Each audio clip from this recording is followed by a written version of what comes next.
Vamos para la fila. A ver, pues vamos. Pero vamos a alternar una y una, para que no. Es mejor si empezamos, porque si no, no.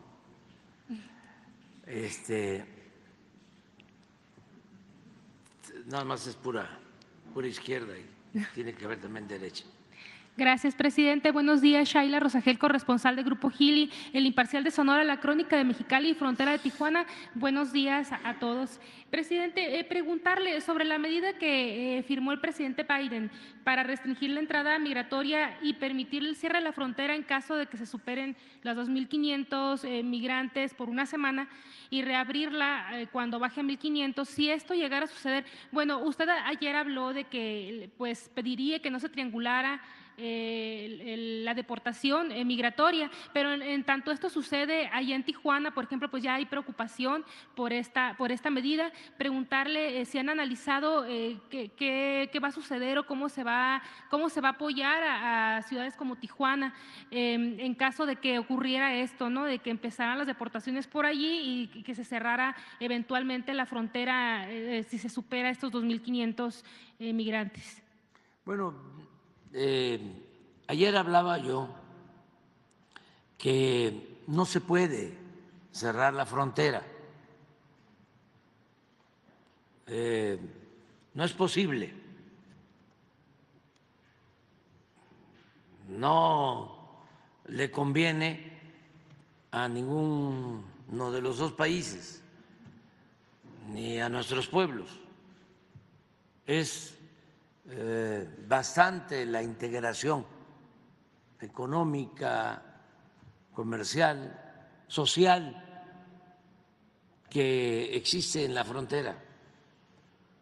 Imagínense cerrar la economía en la frontera donde está California, que debe ser como el estado con la quinta o sexta riqueza del mundo, lo que llaman Producto Interno Bruto.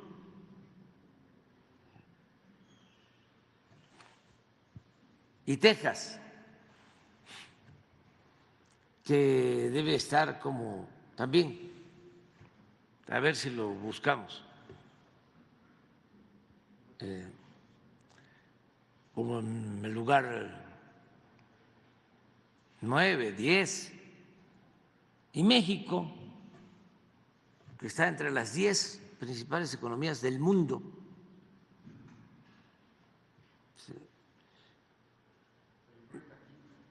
California es la quinta. O sea, esto para ubicarnos. Y Texas es la 10. Entonces, México es 12 o algo así. 12. ¿Cómo se cierra la frontera? Somos los principales socios comerciales de Estados Unidos. Para tener también la idea, cuando llegamos al gobierno, el primer socio comercial de Estados Unidos era China. Fuimos avanzando.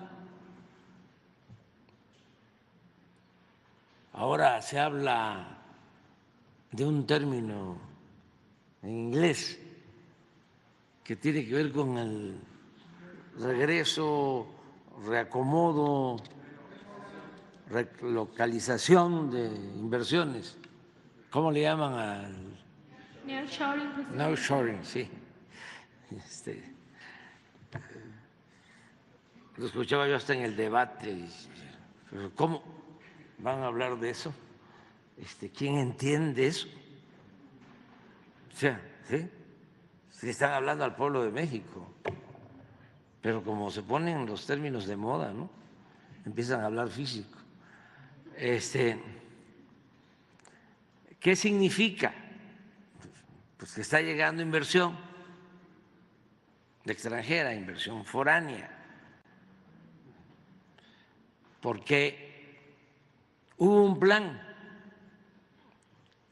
desde el principio de nuestro gobierno que se conoció todavía en las altas esferas del poder económico y político de Estados Unidos, todavía se le llama Plan México, porque no es para presumir, pero esto que está pasando surgió de nosotros, fue una propuesta nuestra desde el inicio del gobierno. Cuando se quería cerrar la economía en Estados Unidos, acuérdense cómo fue la campaña en ese entonces del presidente Trump. Él hablaba de que iba a cerrar la economía para que no salieran las empresas de Estados Unidos ni se perdieran empleos en Estados Unidos, y sacaba siempre una cifra sobre el déficit que existía en Estados Unidos con relación a México, porque estábamos nosotros exportando más que lo que ellos nos vendían, y desde luego el déficit con China era mayor. Entonces su propuesta era, creo que hasta lo manejó en una frase, una reedición de la América para los americanos, pensando que América es Estados Unidos, y no. Pero se habló mucho de eso. Como es un hombre inteligente, con visión, fue cambiando, porque también una cosa es la campaña y otra cosa ya es el gobierno. Ojalá, idealmente, no haya diferencias entre lo que se dice en campaña y lo que se hace en el gobierno. Llegaron algunos de izquierda, entre comillas, a decir que se tomaba el poder como el violín, que se agarraba con la izquierda, pero se tocaba con la derecha. Una barbaridad, una incongruencia. Cuando yo escuchaba eso, antes, decía, ustedes no son de izquierda, ustedes son unos farsantes. Porque ser de izquierda es ser consecuentes. Pero lo mismo pasaba en el flanco derecho y sigue pasando. Entonces, por eso una cosa son las campañas y otra cosa es el gobierno. Decía yo que el presidente Trump fue aceptando el que teníamos que unirnos y que se tenía que volver a firmar el tratado comercial, reafirmar el tratado, modificarlo como se hizo, yo diría que para bien de México y de Estados Unidos y de Canadá. Fue un triunfo importante. el ratificar el tratado.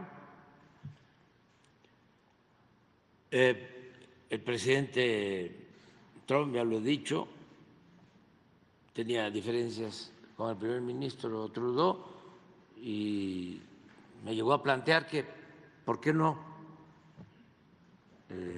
se hacía solo un tratado bilateral, México, Estados Unidos. Y lo convencimos de que teníamos que ser los tres países. Como ahora le va a tocar a las próximas autoridades, a quien ya saben ustedes quién, pues seguir convenciendo de que se consolide la integración de América del Norte, pero que se piense en consolidar la integración de toda América, que como la Unión Europea comenzó como la Comunidad Europea y se convirtió en Unión Europea, lo mismo, Comunidad de América y Unión de todos los países de América. Esto va a significar una gran transformación, pero pensando en las nuevas generaciones, esta es la opción hacia adelante. Yo les diría que en el corto, en el mediano plazo, estamos garantizando el desarrollo de América del Norte, consolidándola, fortaleciéndola, pero más adelante hay que procurar la integración de toda América, porque imagínense lo que es el continente americano, sus recursos naturales, sus culturas, la laboriosidad de sus pueblos, su desarrollo tecnológico, la cercanía de los países. Bueno, ¿qué fue lo que llevó a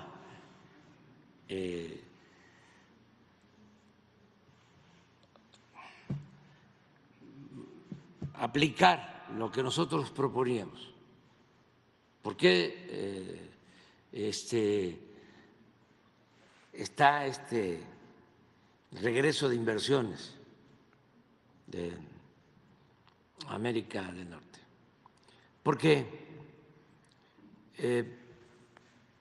era mucho a la dependencia de América del Norte con relación a Asia.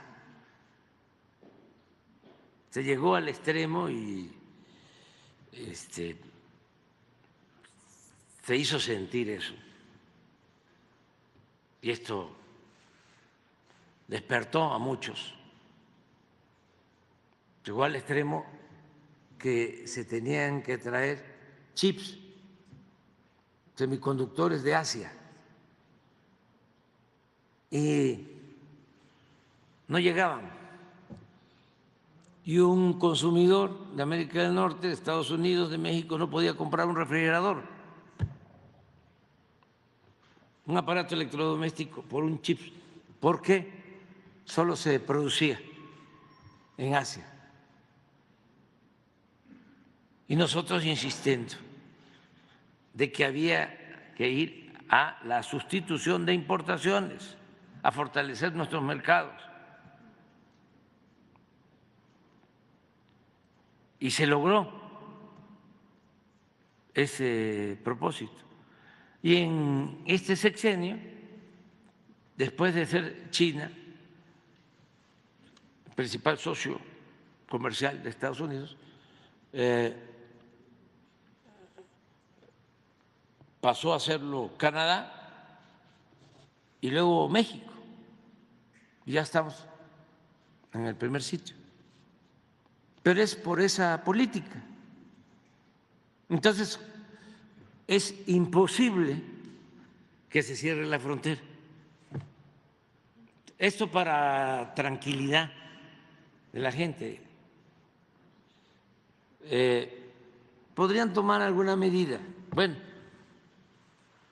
lo que en un tiempo hacía también con propósitos electorales el gobernador de Texas, que afortunadamente ya está cambiando en su manera de actuar, porque ponía ciertas reglas para dejar pasar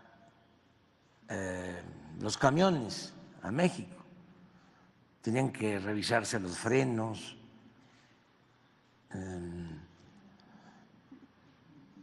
puro requisito inventado, burocracia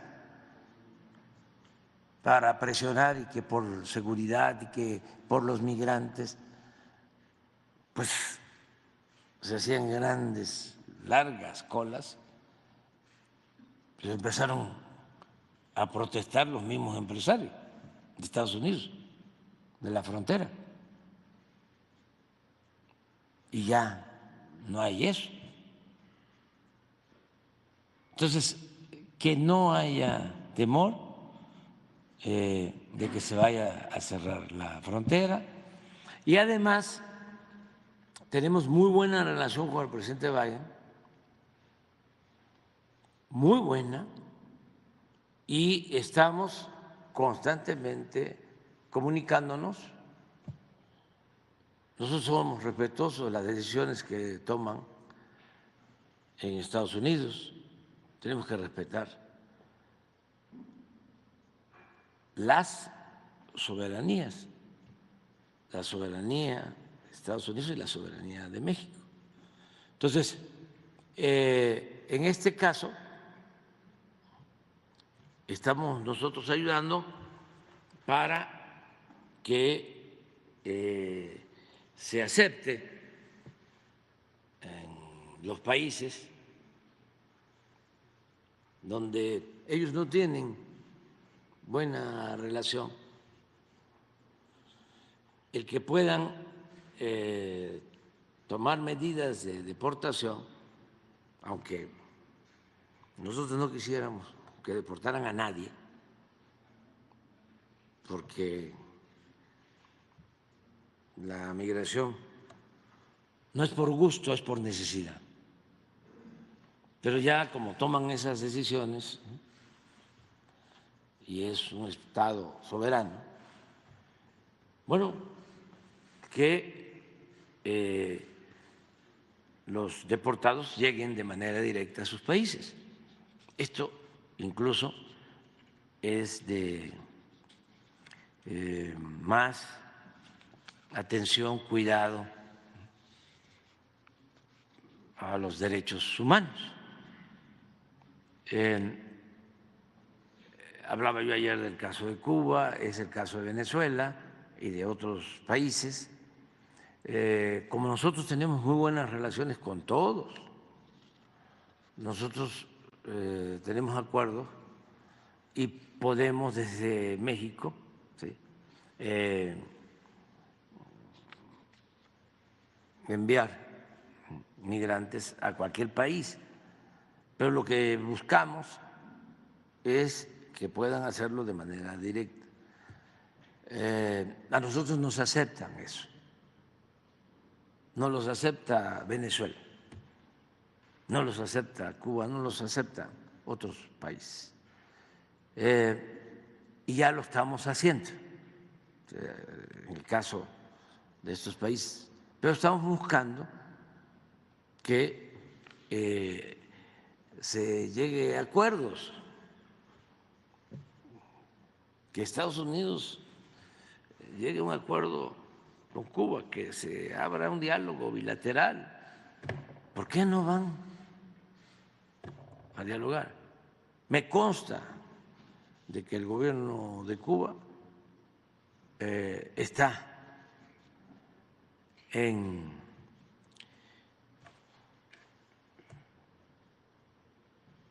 condiciones, tiene una aptitud de diálogo.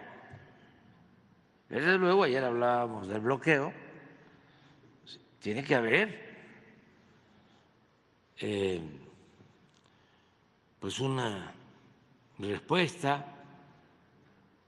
No quiero seguir ahondando sobre el tema, pero son asuntos que se tienen que atender mediante el diálogo, porque está de por medio el sufrimiento de la gente.